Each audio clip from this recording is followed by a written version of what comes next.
News और मैं हूं आपके साथ सुप्रिया जोसेफ। आइए खबरों की शुरुआत करते हैं आज की सुर्खियों से। पूर्व मुख्यमंत्री व जेवीएम सुप्रीमो बाबूलाल मरांडी को वाहन सहित उड़ाने की दी गई है धमकी। नक्सलियों के नाम से पत्र जारी कर मिली है धमकी।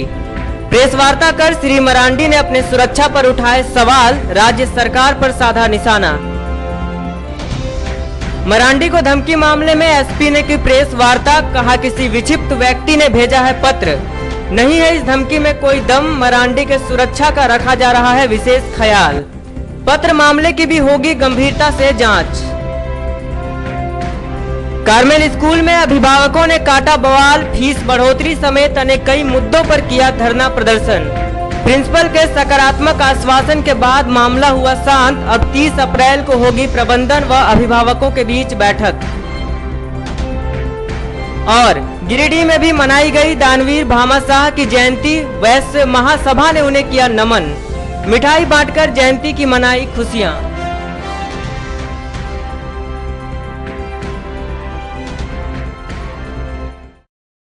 अब खबरें विस्तार से।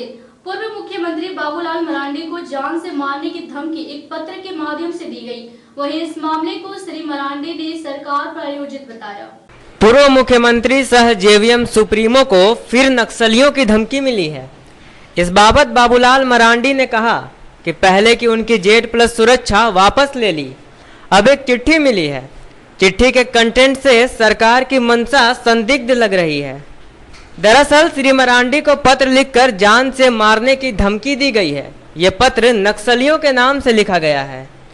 रांची से डाक के द्वारा चिट्ठी उनके गिरिडीह स्थित घर के पते पर भेजी गई। चिट्ठी में अविनाश कुमार सिन्हा नाम के वकील के लेटर पैड का इस्तेमाल किया गया है। अविनाश गिरिडीह के बरमसिया के रहने वाले हैं। चिट्ठी में चुनाव को लेकर बीजेपी के साथ समझौता होने का दावा किया गया है। साथ ही बाबूलाल मरांडी को 23 मार्च से 19 अप्रैल तक झारखंड में नहीं रहने को कहा गया है। पूर्व सीएम ने कहा कि चिट्ठी के कंटेंट से सरकार की मंशा संदिग्ध लग रही है। ऐसा भी हो सकता है कि यह मामला सरकार प्रायोजित हो। ऐसे में प्रशासन बिना देरी किए मामले की जांच करे और दोषियों को सजा दे। और राज्य बनने के बाद हम इस प्रदेश के मुख्यमंत्री बने, तो उस वक्त काफ़ी उग्रवादी घटनाएं हुई और उस वक्त PWG group, people's war group, उनका जो वेबसाइट था उसमें देश के 3 मुख्यमंत्री हिट लिस्ट में थे। एक तो झारखंड से हम थे, आंध्र प्रदेश से चंद्रबाबू नायडू थे और पश्चिम बंगाल से बुद्धदेव भट्टाचार्य। मुख्यमंत्री पद से हटने के बाद हमारे परिवार के ऊपर भी कई एक घटना हुई। मेरे भाई के ऊपर 2-3 बार उनके ऊपर हमला हुआ, बेटे की हत्या भी हुई और उसके साथ में मतलब 19 लोगों की हत्या हुई। ये पूरा देश इस बात को जानता है। रघुवर सरकार आने के बाद जब इस राज्य में सरकार की गलत नीतियों का हमने जब विरोध करना शुरू किया, तो सरकार ने सबसे पहले तो हमें जो सुरक्षा उपलब्ध थी Z+ कैटेगरी की, उस सुरक्षा को सरकार ने हटा दिया। हमें उससे कोई चिंता नहीं है कि हमने कभी मांगा भी नहीं कि भाई हमें आप ये सुरक्षा दीजिए। एक कल रात में एक पत्र इस पे मैंने क्या कहते हैं पोस्ट से ये पत्र लिखा को मैंने देखा तो शायद रांची से डाला गया पोस्ट और हमें वो पत्र मिला। तो रात में हम 12 बजे रात जब फुर्सत हुए तो देखे कि मेरे टेबल में चिट्ठी पड़ा हुआ था। तो फिर मैंने उस चिट्ठी को खोल करके पढ़ा, तो हमने देखा कि चिट्ठी में क्या है। तो वो चिट्ठी तो है, लेटर पेड है एक वकील का, अविनाश कुमार सिन्हा, अधिवक्ता गिरिडीह, आवास लिखा हुआ बरमसिया शमशान रोड गिरिडीह, उसका मोहर भी है। अंजनी कुमार अंजनी कुमार नहीं, अंजनी नहीं, अविनाश कुमार। हाँ ये वो अब उसमें से पत्रांक ये लिखा हुआ है और 17/4/2019 का लिखा हुआ है श्री बाबूलाल मरांडी।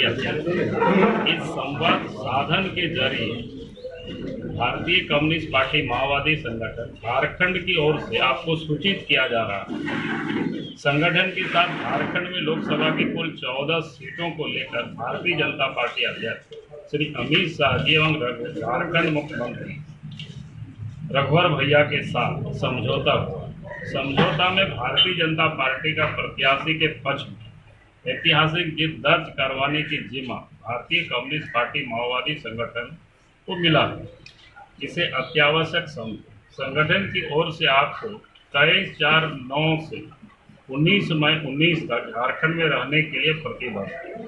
इसके अलावा संगठन की ओर से आपको 48 घंटा का समय दिया जा रहा है और निर्देश दिया जाता है इस निर्धारित समय में आप 17वीं लोकसभा चुनाव झारखंड अपनी पार्टी झारखंड विकास मोर्चा के प्रत्याशी को बैठा दें और 19 मई 2019 तक झारखंड से बाहर रहे। इसे अच्छा सा पालन करें, अन्यथा आपको कोडरमा कांग्रेस जिला अध्यक्ष शंकर यादव की तरह सारे आम वाहन समेत उड़ा दिया जाएगा। निवेदक भारतीय कम्युनिस्ट पार्टी माओवादी संगठन झारखंड अविनाश कुमार सिन्हा। तो हमने आज अपने स्टाफ को कहा है कि थाना को भी लिख करके दे देना, एसपी को भी लिख करके दे देना। तो मैंने ये कहा कि भाई इन पूरे मामलों की सरकार को तत्काल कार्रवाई करनी चाहिए।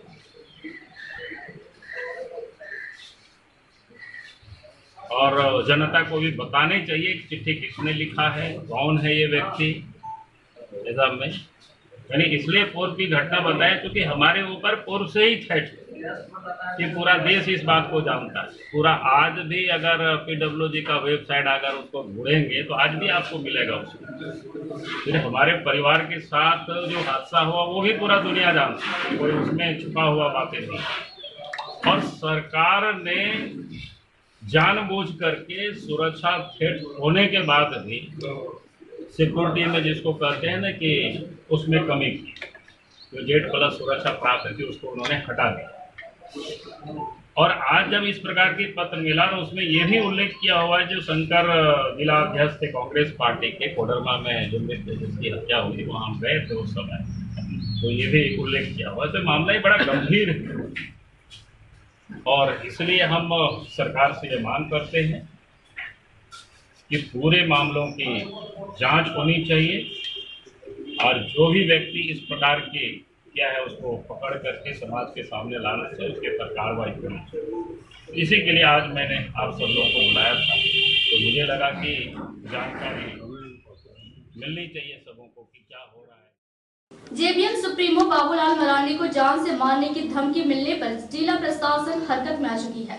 मंगलवार को एसपी ने प्रेस वार्ता कर कहा कि इस मामले की सघन जांच की जा रही है, पुलिस जल्द नतीजे तक पहुंच जाएगी। पूर्व मुख्यमंत्री बाबूलाल मरांडी को धमकी देने के मामले में गिरिडीह का पुलिस प्रशासन त्वरित रूप से सक्रिय हो गया है। इस मामले की जांच पड़ताल शुरू हो गई है। इसी क्रम में एसपी सुरेंद्र कुमार झा ने प्रेस वार्ता कर कहा कि यह किसी मानसिक रूप से विक्षिप्त व्यक्ति का काम प्रतीत हो रहा है। उन्होंने कहा कि पूर्व में भी नक्सलियों के नाम से किसी अधिवक्ता के लेटर पैड का इस्तेमाल कर कई स्थानों पर धमकी भरा पत्र भेजा गया था। यह वाकया भी कुछ ऐसा ही है। इस मामले की जांच सघनता से की जा रही है। उन्होंने कहा कि बाबूलाल मरांडी के सुरक्षा में कोई कोताही नहीं बरती गई है, गंभीरता से उनके सुरक्षा का ख्याल रखा जाता है। एसपी ने कहा कि पत्रकांड की जांच में लगी टीम जल्द ही इस मामले का उद्भेदन कर लेगी। प्रथम दृष्टया यह कार्रवाई किसी विक्षिप्त इंसान व्यक्ति के द्वारा किया गया प्रतीत हो रहा है। जैसा कि आप सभी को ज्ञात होगा कि यह मामला अभी 2015 से ही स्टार्ट हुआ है। 2015 से लेकर 19 तक इस तरह के कभी सैकड़ों लेटर गिरिडीह शहर के बाहर तमाम प्रसिद्ध लोगों, नामचीन हस्तियों को लिखा गया है। और जब इस सब चीज़ों को अभी पुलिस द्वारा इन्वेस्टिगेट किया गया है तो आज का लेटर भी उसी तरह के पैटर्न पर लिखा प्रतीत होता है, जिसमें किसी व्यक्ति विशेष के नाम पे उस लेटर पैड का इस्तेमाल किया गया है और पुलिस के द्वारा उस व्यक्ति को भी लगातार इन्वेस्टिगेट में रखा गया है। और प्रथम दृष्टया मामला जैसे कि मैंने कहा कि यह किसी विक्षिप्त इंसान द्वारा किया प्रतीत होता है। अभी तक इस तरह के थ्रेट में आज तक कहीं से कोई भी नक्सली थ्रेट्स, नक्सली लिंक नक्सली अप्रोच मिला नहीं है। यदि आप चूँकि क्या ये वीआईपी कैटेगरी में आते हैं, इसलिए इस पत्र का आपने विश्लेषण किया। यदि आप इसके पूर्व के पत्रों का विश्लेषण करेंगे तो आप देखेंगे हर पत्र में कुछ न कुछ नई चीज़ को टैग करने की कोशिश की गई है, कुछ नया, कुछ उदाहरण उपमा दिए गए हैं। कहीं पे कहा गया है कि हम किसी रेलवे स्टेशन को उड़ा देंगे, कहीं पे कहा गया है कि हम किसी बड़े पदाधिकारी काम करते हैं, कहीं पे किसी माननीय गरिमा व्यक्ति को किस विशेष धमकी दी गई है। 3 साल से अब तक क्यों नहीं इस मामले का उद्भेदन हो गया? जैसे कि मैंने कहा कि इसमें कोई अभी तक की जांच में, जो कि इसमें पुलिस तक की जा रही है, कम्युनिटी क्रिमिनल इंटिमिडेशन का पर्दाफाश नहीं हो पाया है कि शहर के बाहर या किसी और शहरों से इसको मैनुअली या ऑफिशियली भेजा जा रहा है। पूरे सिस्टम पे, पूरे प्रोसेस पे पुलिस की नज़र है और बहुत जल्दी इस मामले में पुलिस लक्ष्य तक पहुंचेगी। जी लग रहा है कोई ऐसा व्यक्ति विशेष है जो फैमिली से कोई विशेष दुश्मनी या कुछ अपना रिबेलियस अप्रोच रखता है, जो चाहता है कि कहीं न कहीं इसको सिस्टम के द्वारा, प्रशासन के द्वारा परेशान किया जाए। तो हम लोग उस एंगल पे भी जांच कर रहे हैं कि फिलहाल जो परिवार है, किसी एक व्यक्ति का नाम, 4-5 भाई का नाम आ रहा है, उस परिवार के साथ किन किन व्यक्तियों को कोई क्या क्या परेशानी हो सकती है, पास्ट के क्या क्या इंसिडेंट रहे हैं, वो प्रोफेशनल हो सकता है, अपना सामाजिक हो सकता है, जातिगत हो सकता है। तो पूरे सिस्टम को, पूरे उनके पैटर्न को हम लोग स्टडी कर रहे हैं और उम्मीद कर रहे हैं कि आने वाले समय में बहुत जल्दी हम लोग इस तथ्य को खुलासा कर देंगे। कहीं से कोई भी नक्सल इंसिडेंट, नक्सल लिंक, नक्सल अप्रोच नहीं है अभी तक अनुसंधान में। और जैसे मैंने पूर्व में कहा कि उनकी सुरक्षा के लिए पर्याप्त सुरक्षाएं उपलब्ध कराई गई है, मौजूद है। अतः माननीय पूर्व मुख्यमंत्री सुरक्षा के 25 से 30 लोगों को हमने अपने मॉनिटरिंग पे रखा है। सबका जो टेक्निकल एनालिसिस किया है, सबका स्कैनिंग किया जा रहा है, हैंड राइटिंग एक्सपर्ट से जांच कराई जा रही है और कराए भी गए हैं। तो जो बेस्ट इन्वेस्टिगेशन का प्रारूप हो सकता है, और मैं इसलिए बोल रहा हूँ कि कहीं पे अभी तक क्रिमिनलिटी वाला एंगल होता, अभी तक पुलिस बचाना मुश्किल था। कहीं न कहीं इंसेन ऐसे आदमी जो कभी किसी जमाने में उस परिवार से प्रताड़ित रहा हो या उपेक्षित रहा हो या उसके तरह कुछ उसके दिल में चीज लगी हो, वैसे व्यक्ति तरफ लग रहा है। फिलहाल जो भी है, हमारा काम लक्ष्य तक पहुँचना है, हम उस तक पहुँचेंगे। Thank you. कार्मेल स्कूल में मंगलवार को अभिभावकों ने खूब हंगामा किया। बताया गया कि फीस में वृद्धि किए जाने के कारण अभिभावक नाराज है। फीस बढ़ोतरी और स्कूल की मनमानी के खिलाफ मंगलवार को कार्मेल स्कूल में बच्चों के अभिभावकों का आक्रोश फूट पड़ा। मौके पर भारी संख्या में अभिभावक जुटकर विरोध प्रदर्शन किया। बताया गया कि स्कूल प्रबंधन की ओर से बेतहाशा फीस वृद्धि कर दी गई है। वहीं विद्यालय प्रबंधन नियम कानून से हटकर जबरन अपनी मनमानी पर अड़ा हुआ है। इस दौरान अभिभावकों ने पुराना अभिभावक संघ को भंग करने की मांग की, साथ ही बढ़े हुए फीस को कम करने, आरओ वाटर मशीन को दुरुस्त करने समेत अन्य कई मांगे रखी। हंगामा बढ़ता देख विद्यालय की प्राचार्य सिस्टर दिव्या ने इनसे वार्ता की और कहा कि आगामी 30 अप्रैल को सभी अभिभावकों के साथ एक बैठक की जाएगी और उनकी मांगों पर विचार किया जाएगा। यहाँ इस धरना प्रदर्शन की अगुवाई दीपक शर्मा, सुमन सिन्हा, अनिल मिश्रा, संटू, क्रांति, अजय कुमार, संजीव कुमार, राजेश कुमार, विजय कुमार, विकास कुमार, दीपक उपाध्याय आदि कर रहे थे।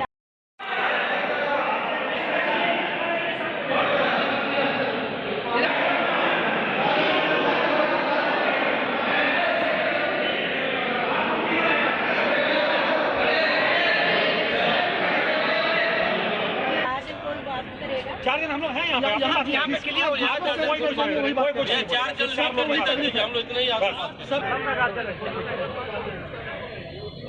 अब अकेले में कोई बात नहीं होगा। ये देखिए, कोई यहाँ पे प्रशांत प्रकाश नहीं है जो आपसे अकेले बात करेगा। यहाँ सब अपने आप में अभिभावक है, वो आपसे बात करेगा। बस अभी तक कोई मैं बैठेंगे, अभिभावक मीटिंग हॉल में चलिए।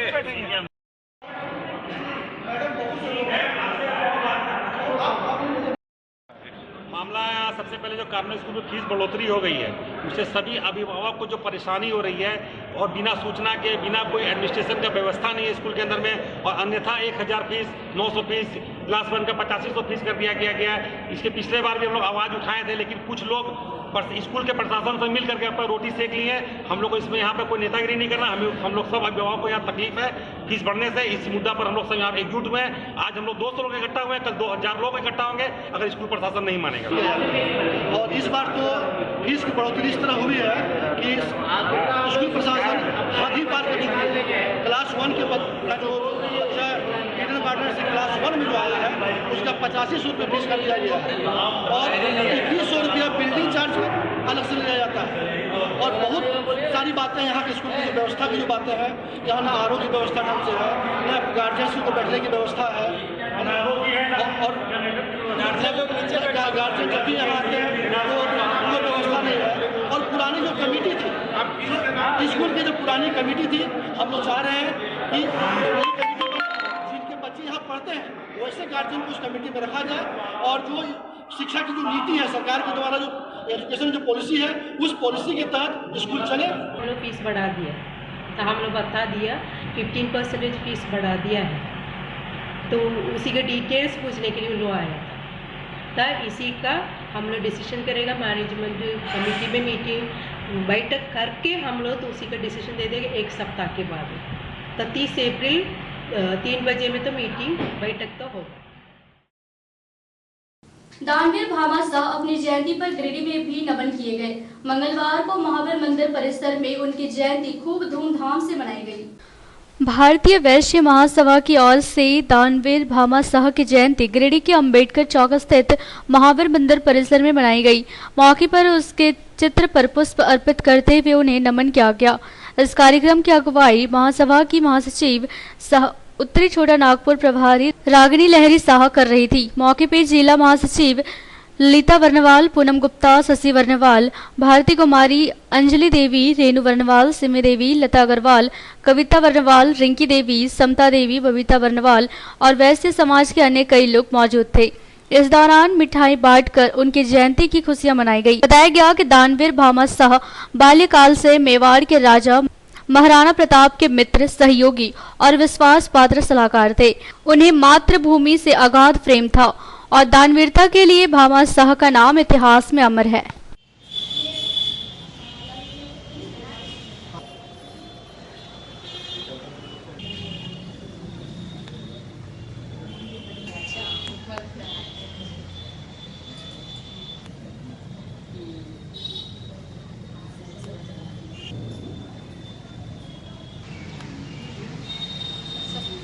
हमारे भामा शाह जी जो है वो हमारे पूर्वज है, जो कि वीर महापुरुष रहे हैं। समाज में उनकी दानवीरता के नाम से वो भारतीय इतिहास में बहुत ही प्रसिद्ध है।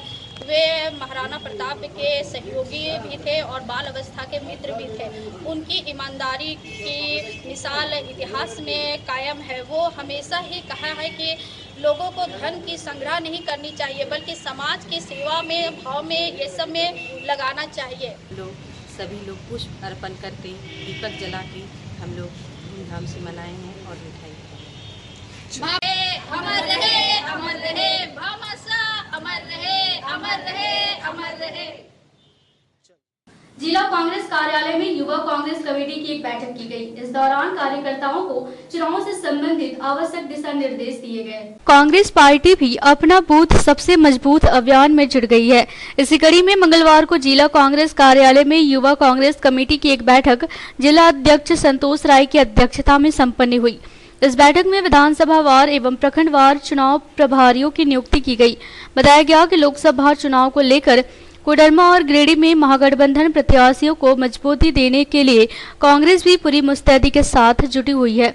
इसी को लेकर यह बैठक की गई है, जिसमें सभी पदाधिकारियों व कार्यकर्ताओं को आवश्यक दिशा निर्देश दिया जा रहा है। इस बैठक में मुख्य रूप से जिला अध्यक्ष दीपक कुमार पाठक, युवा इंटक के अध्यक्ष शादाब, युवा कांग्रेस के पूर्व अध्यक्ष साबिर हुसैन लाडला, दीपक कुमार मंडल, मोहम्मद शकील, विक्की जायसवाल, वीरेंद्र मंडल, संजय यादव, मोहम्मद सोहेल खान, बंटी सिंह, विक्की पांडे, नौशाद अहमद, बिलाल अहमद खान, छोटू खान आदि मौजूद रहे। आज गिरिडीह युवा कांग्रेस की जिला कार्यकारिणी की बैठक रखी गई है। इस विषय में यहाँ पर उपस्थित सारे लोगों को ये जानकारी दिया जाएगा आज के प्रोग्राम के लिए कि किस तरह यूपीए ने जो 2 प्रत्याशी दिए हुए कोडरमा और गिरिडीह, इनकी जीत को हम सुनिश्चित करें। इनकी जीत को सुनिश्चित करने के लिए किस तरह प्रखंड लेवल पर, विधानसभा लेवल पर, बूथ लेवल पर कार्यकर्ता जा करके अपने बूथ को मजबूत करें, अपनी उपस्थिति दर्ज कराएं। इन्हीं सारी चीज़ों को लेकर के आज यहाँ पर बैठक रखी गई है, जिसमें सारे बातों की विस्तार में विचार विमर्श की जाएगी। युवा कांग्रेस के राष्ट्रीय अध्यक्ष और इस देश के भावी प्रधानमंत्री श्री राहुल गांधी जी का निर्देश युवा कांग्रेस को प्राप्त हुआ है कि हर बूथ में यूपीए गठबंधन के प्रत्याशी को अधिक से अधिक मतों से इस लोकसभा में जिता करके और राहुल जी के हाथों को मजबूत करना है। यूपीए गठबंधन की सरकार इस बार बननी निश्चित है, इसीलिए युवाओं के ऊपर जो है बहुत बड़ी जिम्मेदारी इस लोकसभा चुनाव में दी गई है। और 2019 में भारतीय जनता पार्टी का पूरे राज्य में सफाया करने के लिए प्रदेश अध्यक्ष का भी निर्देश प्राप्त हुआ है कि हर कीमत पर बूथ स्तर पर जा करके, गांव स्तर पर जा करके और तमाम जो कांग्रेस के जो वोट हैं उस वोट को यूपीए प्रत्याशी के पक्ष में वोट कराना है और हर हाल में एनडीए की सरकार को पूरे झारखंड से उखाड़ के फेंकना है। सरिया कंचनपुर में मंगलवार को एक दिवसीय गौ कथा का आयोजन किया गया। मौके पर कई गणमान्य लोग उपस्थित थे। सरिया प्रखंड के पुरनीडीह पंचायत के कंचपुर गांव में पंचगव्य अनुसंधान केंद्र कंचपुर में एक दिवसीय गौ कथा का आयोजन किया गया। रीतलाल वर्मा के सौजन्य से यह कार्यक्रम संचालित करवाया गया। बताया गया कि सरिया प्रखंड के एकमात्र गौशाला कंचपुर में रीतलाल वर्मा कई वर्षों से चिकित्सक के रूप में सेवा दे रहे हैं। यहां से 2 माह पूर्व 167 गायें और बैल किसानों के बीच बांटा गया था, जिससे किसान काफी लाभान्वित हुए थे। आज के कार्यक्रम में मुख्य रूप से उपस्थित गौ वैज्ञानिक डॉक्टर निरंजन वर्मा ने अपने व्याख्यान में कही कि गाय के गोबर और गौमूत्र जिन जिन स्थानों पर पड़ता है उस स्थान में नीचे से पानी ऊपर की ओर सींच लाता है। गाय के गोबर के कंडे और घी से नियमित हवन और पूजा होने से उस स्थान पर निश्चित रूप से वर्षा होती है। वही कार्यक्रम में पहुंचे आचार्य जी ने कहा कि कृषि को उन्नत बनाने में गोबर गौमूत्र बेहद महत्वपूर्ण है। कार्यक्रम को मुख्य रूप से संस्था के सचिव रीतलाल प्रसाद वर्मा, धर्मपाल नीलकंठ कुशवाहा, कार्तिक प्रसाद वर्मा, तुलसी पंडित, संजीत कुमार, प्रकाश चंदन तथा अन्य लोगों का योगदान सराहनीय बना हुआ था। घी फैक्ट्री में नहीं बनता, माँ जब मथती है ना हांडी में और मक्खन निकलता है तब घी बनता है, फैक्ट्री में नहीं बन सकता। तो घी खाओ, शरीर में लुब्रिकेंट आएगा, कभी घुटना नहीं दुखेगा, कभी डायबिटीज नहीं होगी, कोई बीमारी नहीं होगी। सब बीमारियों की एक दवाई है तो घी है। हमने घी खाना बंद कर दिया, इसलिए सारी बीमारियां शुरू हो गई। फिर से घी खाना शुरू कर दो, सारी बीमारियां चली जाएगी। कैसे बना हुआ घी खाने से? खा के देख लो ना, फिर बोलो ना। बटर ऑयल खाओगे तो गैस बनेगा। बाबा रामदेव का घी खाओगे तो बनेगा। वो घी नहीं है, इट्स बटर ऑयल। टेक्निकली उसको कहेंगे बटर ऑयल। ऑस्ट्रेलिया का जो बटर आता है उससे निकाला हुआ तेल, घी नहीं है। मधु तो बहुत उत्तम चीज है, खाइए मधु। अगर आपके यहाँ होता है, झारखंड बहुत बड़ा उत्पादक है मधु का, तो मधु खाओ। घी के बाद मधु बहुत अच्छा है। डायबिटीज के मरीज भी मधु खा सकते हैं, कुछ नहीं हो सकता। बिल्कुल हाँ, पी जाओ, पी जाइए। मधु में क्या है? देखो, डायबिटीज होता है सुक्रोज नाम के केमिकल से। मधु में सुक्रोज है ही नहीं, तो मधु खाने से डायबिटीज बढ़ेगा कैसे? फल खाने से डायबिटीज कैसे बढ़ेगा? डॉक्टर फल मना कर देते हैं, डायबिटीज हो गया, केला नहीं खाना, अंगूर नहीं खाना, ये नहीं खाना, वो नहीं खाना। अरे भैया, किसी भी फल में सुक्रोज नहीं है, सारे फल में फ्रुक्टोज नाम का केमिकल है। गौ कथा के समस्त भक्तों को क्या कहना चाहेंगे, क्या संदेश देना चाहेंगे आप? झारखंड में गाय बचेगी तो झारखंड बचेगा। झारखंड का जो मूल है वनस्पति, वन संपदा, वो गाय से ही बच सकती है। यहाँ की कृषि व्यवस्था गाय से ही बच सकती है। यहाँ की सामाजिक व्यवस्था गाय से ही बच सकती है। और क्या, मतलब चिकित्सा के बारे में क्या कहना चाह रहे हैं आप? पूरा झारखंड निरोगी हो सकता है। और मैं बहुत जल्दी सरकार को जो किसानों के बीच बांटे थे उसका फीडबैक दूंगा कि आज तक किसान जो सेवा कर रहे हैं और जो सेवा की भावना से वो रखे हुए हैं, उनसे क्या लाभ मिल रहा है। मैं चाहूँगा इस माध्यम मीडिया के माध्यम से भी कि कभी भी इनकी जांच सरकारी स्तर से कराएं और किसानों की जो हकीकत है, किसानों में दिए हैं, उसको समझें। जो गाय यहाँ आई थी, किसी भी गौशाला में जाते तो वह गाय को सरकार खिलाती। सरकार को जब एक सीमित मात्रा में उनको भोजन मिलता है, जबकि किसान ले गया है तो अपने अनुरूप उनको भोजन कराते हैं और उस भोजन जितना भोजन 14 वर्षीय एक नाबालिग का फपरवाटार में सोमवार को गांव के ही कुछ लोगों ने अपहरण कर लिया। बताया गया कि अभियुक्त शिवशंकर पिछले कई महीनों से नाबालिग लड़की पर शादी का दबाव बना रहा था। मुफस्सिल थाना क्षेत्र की पपरवटार से एक नाबालिग लड़की की अपहरण का मामला प्रकाश में आया है। घटना सोमवार की है।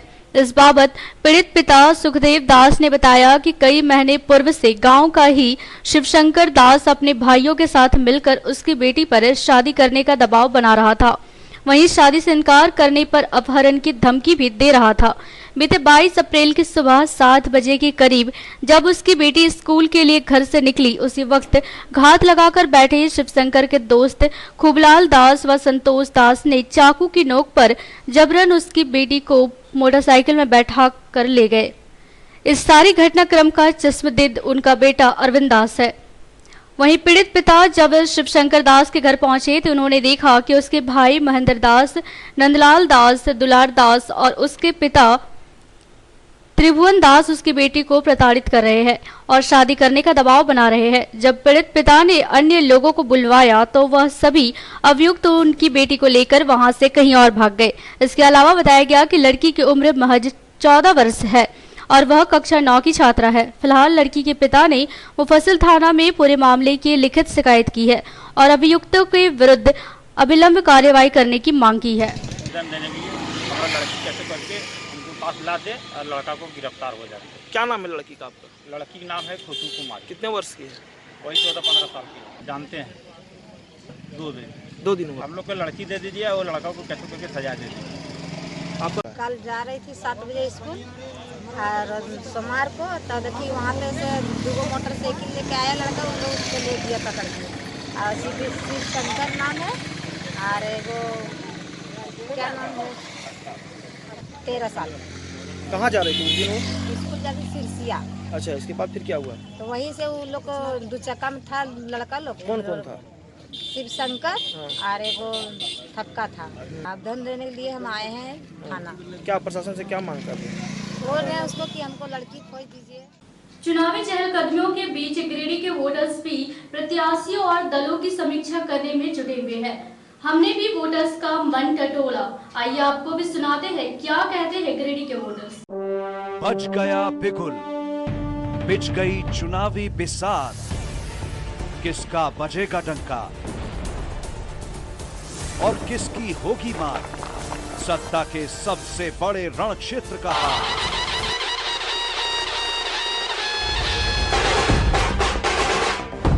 जनता की कसौटी पर आखिर कौन सा नेता उतरा खरा? आपके गांव की, शहर की, कस्बे की किसने बदली तस्वीर? भ्रष्टाचार के दागों से आखिर किसका दामन हुआ दागदार? सबसे बड़ा सवाल, किसने किया आपके मुद्दे को दरकिनार?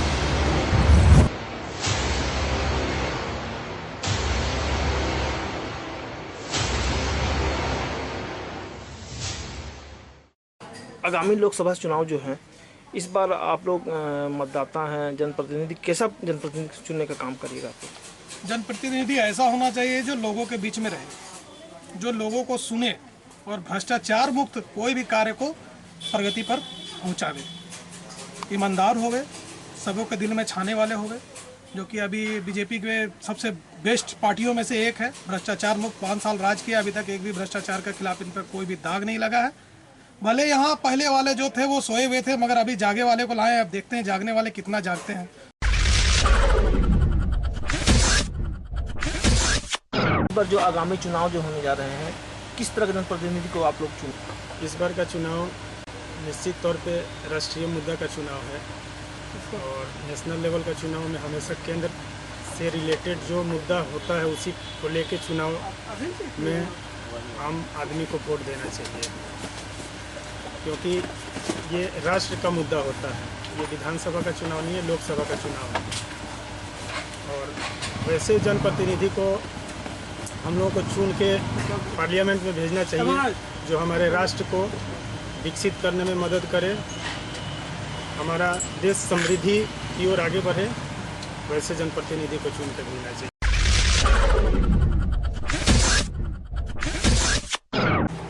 इस बार जो लोकसभा चुनाव जो होने वाले हैं, इसमें किस तरह के प्रतिनिधि को आप लोग चुनने का काम करेंगे?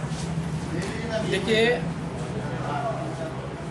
हमारे गिरिडीह का सांसद जो हम लोग चुन के भेजेंगे, वह गिरिडीह क्षेत्रीय लोकसभा का जो जगह होगा उसमें विकास जो कर सके, और जो देश के हित में जो घोषणाएँ की गई है और जो मूलभूत सुविधाएं जो मिलनी चाहिए, जो आज तक नहीं मिली, वैसी प्रत्याशी को जो हम लोग चुनेंगे जो इन सब का विकास करें।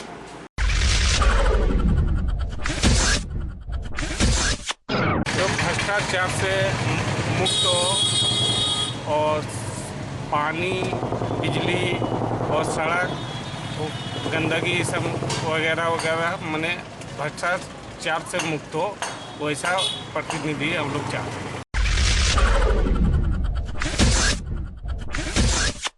हम लोग इस बार जो है केंद्र सरकार के काम को देखते हुए प्रत्याशी चुनने का काम करेंगे। बहुत ही अच्छा काम हुआ है 5 सालों में, और पानी सड़क की समस्या हमारे क्षेत्र का विकास कर सके, वैसा प्रत्याशी को चुनेंगे। अंत में नजर डालते हैं आज की सुर्खियों पर।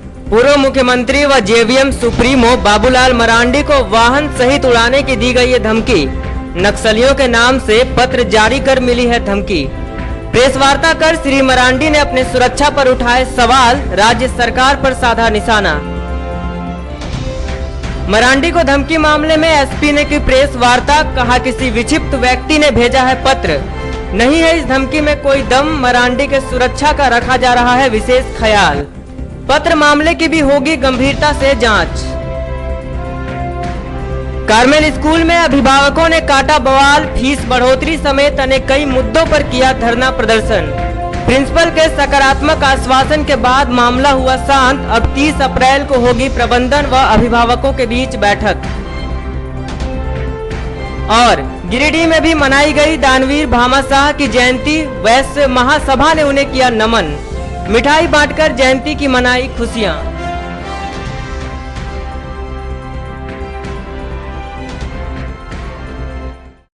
तो ये था हमारा आज का अंक। आज के अंक में बस इतना ही। अगले अंक में फिर से मुलाकात होगी कुछ अन्य खबरों के साथ। तब तक ले दीजिए हमारी पूरी टीम को इजाजत। नमस्कार।